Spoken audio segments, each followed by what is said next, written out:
हमारे बड़े प्यारे दोस्त सहाफ़ी ज़हीम लगारी साहब का 3 दिन का रिमांड दे दिया है। और ये रिमांड जो है वो पुलिस को अदालत ने दिया और वजह ये बनाएगी कि जनाब इन्होंने दहशतगर्दी की है। अब ये जो दहशतगर्दी है ये मैं आपको बताता हूँ कि इन्होंने क्या की है। दहशतगर्दी ये की है कि कायदे-ए-आज़म मोहम्मद अली जिन्ना का फ़ोटो से नफरत कर रही है पाकिस्तान की मौजूदा हुकूमत और जो इस वक्त एस्टेब्लिशमेंट है, और वो कायदे-ए-आज़म मोहम्मद अली जिन्ना का फ़ोटो नहीं लगाते, ना वो अखबारात में उन्होंने लगाया यौम आज़ादी पे, ना उन्होंने किसी और जगह पे लगाया। पूरी हुकूमत ने कायदे-ए-आज़म मोहम्मद अली जिन्ना के बजाय फील्ड मार्शल आसिम मुनीर साहब का शुक्रिया अदा किया यौम आज़ादी के मौके पर, जैसे उन्होंने पाकिस्तान को आज़ाद करवाया था या एक अलग मुल्क बनाकर दिया था। बानिए पाकिस्तान जैसे कि फील्ड मार्शल आसिम मुनीर साहब हैं, तो वो सारा शुक्रिया इधर अदा हो रहा था। तो पाकिस्तानियों ने और खासतौर पर पाकिस्तान तहरीक इंसाफ ने इस पर कॉल भी दी थी कि कायदे-ए-आज़म मोहम्मद अली जिन्ना की तस्वीर लेकर लोग निकलेंगे और अपने अपने सोशल मीडिया पर भी लगाएंगे। अब ये ज़हीम लगारी साहब का कसूर ये है कि ये उसकी कवरेज के लिए निकले और उसकी कवरेज करने के लिए बाहर आए, और जो लोग कायदे-ए-आज़म मोहम्मद अली जिन्ना की फोटोज लेकर आए थे उनको सोशल मीडिया के ऊपर दिखाया, अपने प्लेटफॉर्म के ऊपर दिखाया, तो इन्हें वहां से गिरफ्तार कर लिया गया और इनके ऊपर डाल दिया गया दहशतगर्दी का मुकदमा। आज के दौर में अगर कायदे-ए-आज़म मोहम्मद अली जिन्ना होते ना तो मौजूदा एस्टेब्लिशमेंट उन पे भी दहशतगर्दी का मुकदमा डाल देती। वैसे ये ऐसा पहली दफा नहीं कर रहे ये लोग, फातिमा जिन्ना साहिबा के साथ यही किया था। फातिमा जिन्ना को भी इंतशारी करार दिया गया, फातिमा जिन्ना साहिबा के भी घर के जो है वो कनेक्शन काट दिए गए, फातिमा जिन्ना साहिबा का जो है वो जिंदगी उनकी अजीरन कर दी गई, उनके साथ जो जो लोग खड़े हुए उनके साथ जुल्म किया गया। कायदे-ए-आज़म मोहम्मद अली जिन्ना के साथ क्या किया गया, उनकी एम्बुलेंस के साथ क्या हुआ और उन्हें कहां पहुंचाया गया और जिंदगी के आखिरी दिन उनके कैसे गुजरे, ये भी पाकिस्तान की एस्टेब्लिशमेंट के रिकॉर्ड का हिस्सा है। तो कायदे-ए-आज़म से ना ये सिर्फ सौदा बेचते हैं कायदे-ए-आज़म का, और कायदे-ए-आज़म को सिर्फ इनको कायदे-ए-आज़म से उतना ही प्यार है जितनी कायदे-ए-आज़म की फोटो नोट के ऊपर लगी हुई है। उसके अलावा इनका बस चले तो ये अपनी फोटो लगा दें नोट के ऊपर। कायदे-ए-आज़म की तस्वीर से इतनी नफरत कि जिन लोगों ने तस्वीर उठाई उन पे दहशतगर्दी के मुकदमे दर्ज कर दिए गए और जज साहब ने भी बगैर कुछ देखे उनका 3-3 दिन का रिमांड दे दिया है। इंतहाई अफसोसनाक और तकलीफदेह बात है। ज़हीम लगारी साहब ने वहां खड़े होकर कहा कि मैं तो इनसे नहीं टूटूंगा। उन्होंने कहा ठीक है, मैं जो ये करना चाहते हैं कर ले, मैं इनके सामने नहीं झुकूंगा और मुझे जो सजा दी जा रही है वो हम सबको ही पता है। ज़हीम लगारी को सजा कभी भी उसकी जर्नलिज्म पे नहीं दी जाती। सजा दी जाती है कि ये मरियम नवाज को एक्सपोज क्यों करता है। वो जहां पे मरियम नवाज की कोई करप्शन, कोई चीज, कोई गलत, वो कोई चीज देखते हैं वो निशानदेही करते हैं और इस वजह से उसके खिलाफ कार्रवाई की जाती है। बहुत सारे सहाफियों को और भी इसीलिए निशाना बनाया जाता है। और आजकल जो उन्होंने एक सिलसिला पकड़ा हुआ है जलसों में जाकर ये बताने का कि जनाब इस जलसे के अंदर जो लोग आए हुए हैं उनका पीएमएलएन से कितना ताल्लुक है, तो उससे देखें ना पीएमएलएन का वो जलसा कर ही नहीं पा रहे। नवाज शरीफ जलसा नहीं कर पा रहा, जो नून लीग का सबसे बड़ा लीडर है जिसके नाम के ऊपर यह जमात है मुस्लिम लीग नवाज शरीफ जलसा नहीं कर पा रहा, तो कोई और क्या करेगा। अब उनके जो नवाज शरीफ साहब के जूनियर्स हैं वो कोशिश करते हैं कहीं पे छोटा मोटा कोई प्रोग्राम करने की, ये कैमरे लेकर पहुंच जाते हैं, वहां जाके लोगों से पूछते हैं जी आपका इनसे क्या ताल्लुक है, वो कहते हैं मैंने जानते ही नहीं। आप यहां क्यों आए हैं जी, हम तो रोटी खाने आए हैं। नहीं तो आप किसके साथ हैं जी, हम इमरान खान के साथ हैं। अब जब उनके जलसों के अंदर से इस तरह के इंटरव्यू ज़हीम लगारी साहब करेंगे या वो आगा शेख सरवर साहब करेंगे तो फिर इनके खिलाफ निजाम इसी तरह पागल होकर पड़ जाएगा।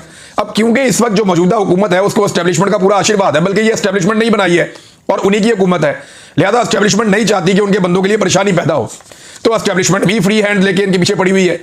अब ये जनाब पाकिस्तान में सूरत हाल और इसकी सजा ये लोग काट रहे हैं।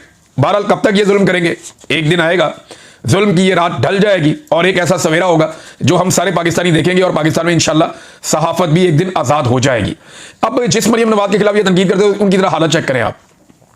चले किसी और की नहीं, मैं इन लोगों का एक हमायती है साजिद तारड़ साहब, उन्हीं का ट्वीट निकाल के मैं आपको पढ़ के सुनाता हूं कि वो क्या कह रहे हैं और अंदाजा करें आप इनके हालात कहां पे पहुंच गए हैं बेचारों के। ये देखें आप, साजिद तारड़ साहब पूछ रहे हैं कि बड़े मैच्योर जर्नलिस्ट ने उनको रिपोर्ट किया, उनको बताया कि पंजाब की जो चीफ मिनिस्टर है वो जापान चली गई है एक एक्सपो को अटेंड करने के लिए। एक एक्सपो लगी हुई है जापान में, बहुत सारे लोग दुनिया से जा रहे हैं। मुझे भी कुछ दोस्तों ने दावत दी थी कि आप भी आए, आके देखें, बड़ी ज़बरदस्त एक्सपो होती है। तो वो कह रहे हैं जी कि वो एक्सपो देखने के लिए चले गए हैं। ये होती रहती हैं, जापान में होती हैं, चाइना में होती है, चाइना में सुना फिर आने वाली है, तो दोस्त कह रहे थे वहाँ जाना चाहिए, जाकर देखना चाहिए। और दुनिया में दुबई में होती है, बहुत सारी जगहों पर होती है, यूरोप में होती है एक्सपोज। तो वो ये कहते हैं जनाब जापान में कोई एक्सपो है जो अटेंड करने के लिए मरीम नवाज साहब को 40-50 लोगों का डेलीगेशन लेकर हुकूमत की जानिब से वो पहुंच गई है वहां पे, और साथ उनके जो है वो उनके जाती मुलाजमीन भी गए हैं और मेकअप आर्टिस्ट भी गए हैं, यानी जाती मुलाजमीन भी मेकअप आर्टिस्ट भी। और ये गए किस खर्चे में, सरकारी खर्चे में सारे के सारे पहुंच गए कहां पे, जापान में। और ये मुगल अंपायर उन्होंने करार दिया कि जनाब अभी तक पाकिस्तान के अंदर IMF के खर्चे पे एक मुगल अंपायर चल रही है, क्या कोई इसका जवाब दे सकता है? तो जवाब किसने देना है? अदालतों से आप पूछ सकते हैं ये चीजें, अदालतें पूरी तरह से जो है वो कंप्रोमाइज्ड हैं। अवाम इसका इंतकाम ले सकते हैं वोटों के जरिए से। एस्टेब्लिशमेंट वोटों की गिनती नहीं होने देती, वो जाली फॉर्म 47 जारी कर देती है। और एस्टेब्लिशमेंट जो है वो खुद इस वक्त मरहून मिन्नत है इन सरकारी मुलाजमीन की, या इन सारे टाउट्स की। वजह यह है कि एस्टेब्लिशमेंट अकेली रहती है तो वो भी बर्बाद हो जाती है। और मामला सिर्फ इमरान खान साहब का है कि जिस दिन इमरान खान साहब शिकस्त तस्लीम कर लेंगे उस दिन ये सारे तगड़े हो जाएंगे। उससे पहले ये एक दूसरे के सहारे ही चलते रहेंगे जैसे ये लोग इस वक्त तक चल रहे हैं। और अभी एक और खबर भी आई है नाज़रीन, जरा ये खबर देखें, ये बड़ी इंटरेस्टिंग है मरियम नवाज साहिबा के हवाले से कि खर्चा कितना किया है इन्होंने। यानी जो सरकारी दस्तावेजात हैं उनके मुताबिक वज़ीर आला पंजाब मरियम नवाज का जापान का दौरा 10 करोड़ का तखमीना, मगर 16 करोड़ रुपए एडवांस मंजूर कर लिए गए। बहुत ही लग्जरी होटल्स के अंदर ठहरी, मर्सिडीज गाड़ियां बड़ी कीमती वाली इस्तेमाल की, कीमती तोहफे जो हैं वो वसूल किए और दिए गए, और कालीन, शॉल, वेद और बहुत सारी चीजें शामिल हैं। यानी मौजा लगी हुई हैं नदियां, और सरकारी पैसे के ऊपर ये लोग अयाशी कर रहे हैं। वाकई इनका जो अंदाज है वो मुगल हुक्मरानों वाला है, ये कोई गरीब मुल्क वाला तो इनका अंदाज है नहीं। और ये पैसा किसका है? IMF का है। और ये वापस किसने करना है? मैंने करना है, आपने करना है। पाकिस्तानियों ने ये पैसा वापस करना है। इन्होंने, इनके बाप ने भी ये किया, इनके चचा ने भी ये किया, अब ये खुद भी यही करने आ गई है। तो इनकी 2-3 नस्लों की ये ट्रेनिंग है कि इन्होंने अवाम के पैसे के ऊपर अयाशियां करनी है, लुटमार करनी है, अपने कारोबार को बढ़ाना है, और उसके बाद अवाम ने वो पैसा वापस करना है। और अगली दफा इन्होंने फिर नारे लगाकर आ जाना और अवाम से कमीशन खाने के लिए ये ऐसे मंसूबे लेकर आते हैं जिनमें कमीशन इनको बैरून मुल्क मिल जाती है। मिसाल के तौर पे बड़े बड़े स्ट्रक्चर्स बनाएंगे, बहुत बड़ी बड़ी इमारतें खड़ी कर देंगे, बहुत अजीबोगरीब किस्म की वो चीज़ें ले आएंगे पाकिस्तान में जिनकी पाकिस्तानियों को जरूरत नहीं है।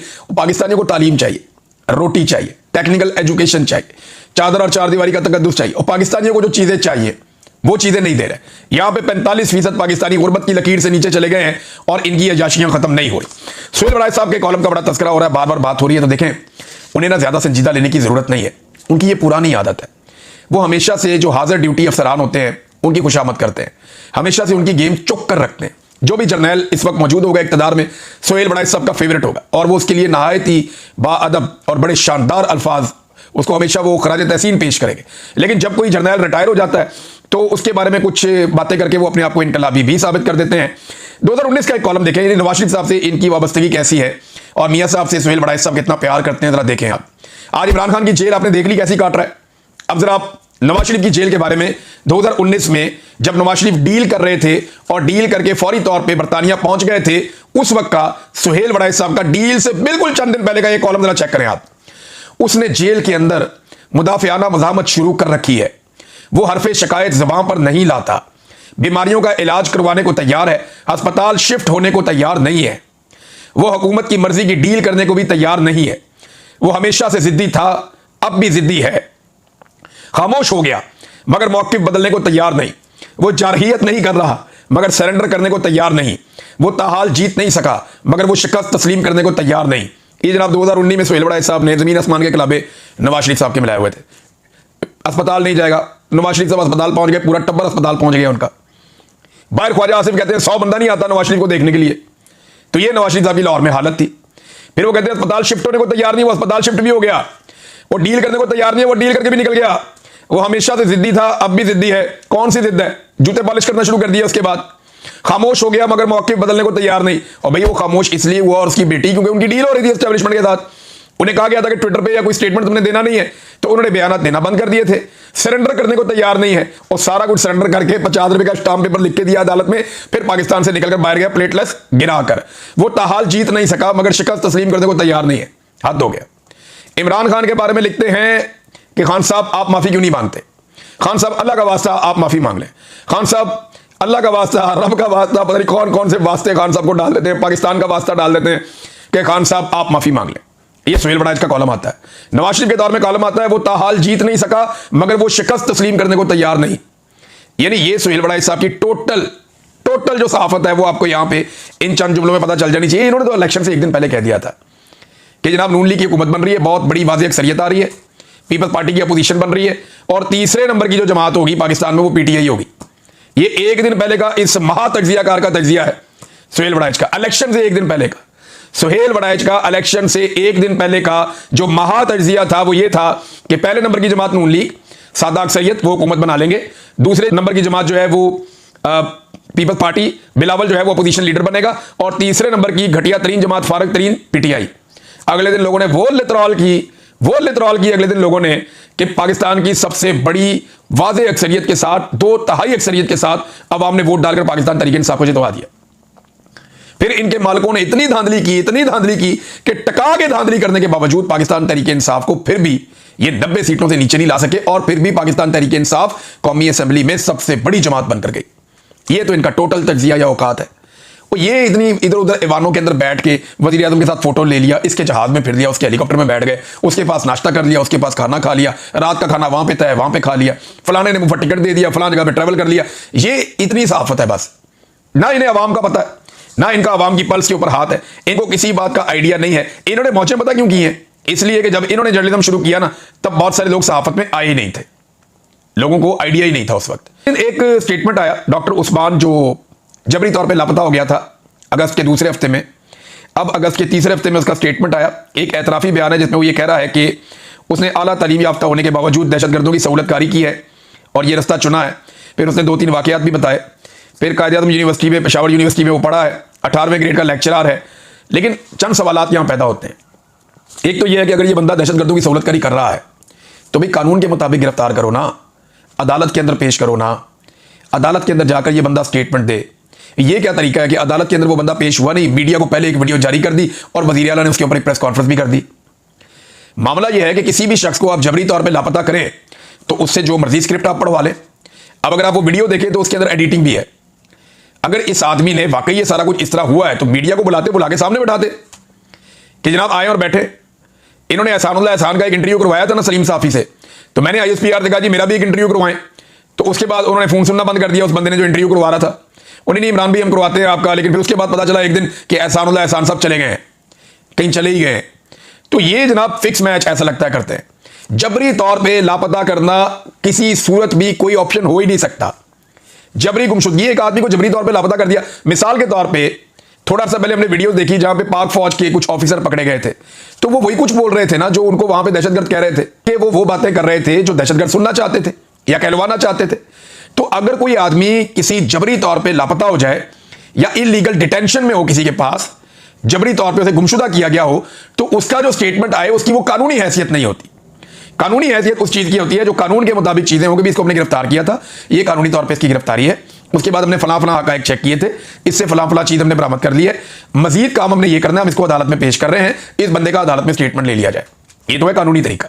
अब गैर कानूनी तरीके से आप करेंगे तो आप जितना मर्जी अच्छा काम भी करेंगे उसके अंदर भी महंगे डल जाएगी, और डलनी भी चाहिए, क्योंकि जो काम कानूनी जवाब नहीं रखता उसको आप कोई भी अहमियत नहीं दे सकते। नाज़रीन, इमरान खान साहब का केस जो है वो कल सुबह 9 बजे लगेगा और सुप्रीम कोर्ट ऑफ पाकिस्तान में लगेगा। 9 मई के हवाले से उनका केस लगेगा। पाकिस्तान तहरीक इंसाफ के जो वकला हैं उनका एक बड़ा इम्तिहान है कि वो इमरान खान साहब के केस को कैसे अदालत के सामने रखते हैं। यहाँ पे झूठे गवाह हैं, यहाँ पे एक मेज के नीचे छुपा हुआ है, कोई सोफे के नीचे, कोई पर्दे के पीछे, ये किस तरह के गवाह है ये सारा मामला। बल्कि मैं ये बार बार कहता हूँ कि वो टेबल उठाएं, सुप्रीम कोर्ट ऑफ पाकिस्तान लेकर जाएं और याहिया अफरीदी के सामने रख दें कि जनाब बताएं, ये गवाह को बुला के उसे कहें टेबल के नीचे छुप के दिखाए, इस टेबल के नीचे गवाह को घुसा के दिखाएं, आप हमें पूछें याहिया अफरीदी साहब से।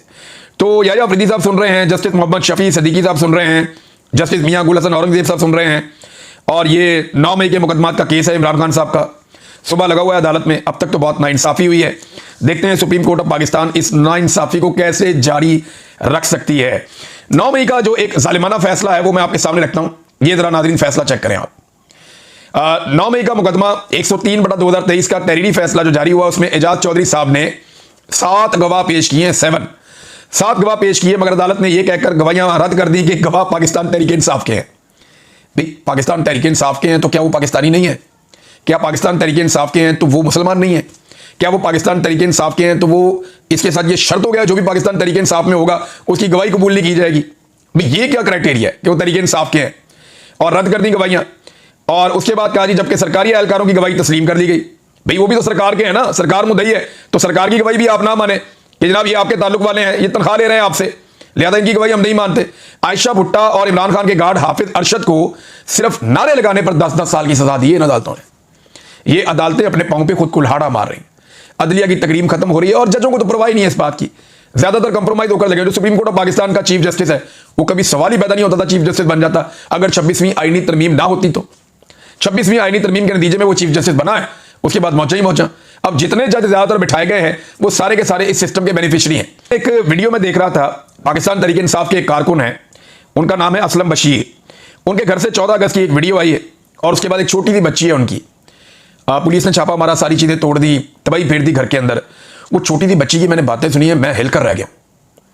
आप यकीन करें कि उस बच्ची ने जितने हौसले के साथ, यानी बड़े बड़े सियासतदानों में इतना हौसला नहीं होता, बड़े बड़े लोगों की चीखें निकल जाती हैं।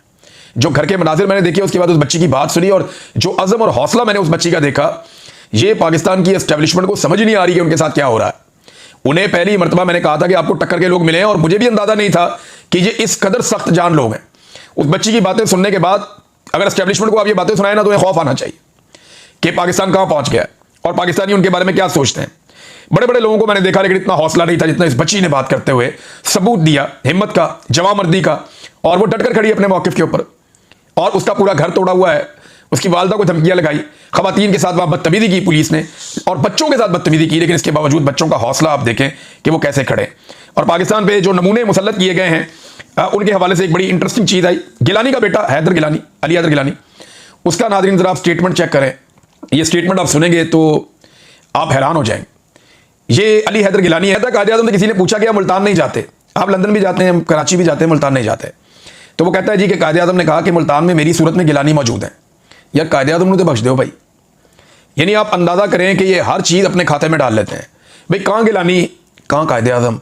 कायदे आज़म एक उसूलों का मीनार, गिलानी कभी इसको पैसे दे, कभी उसको पैसे दे, कभी उससे पैसे ले। एक बच्चा इनका फिटरेन के केस में था, वालिद जो है वो एक हार लेके चले गए थे। और इसके अलावा आप ये भी देखें ना कि एक बेटा जो है वो अरकान असेंबली को, उसकी वीडियो मौजूद है, वो पैसा बांट रहा है और उनसे वोट खरीद रहा है कि हमारा बाप जो है वो सेनेटर बन जाए।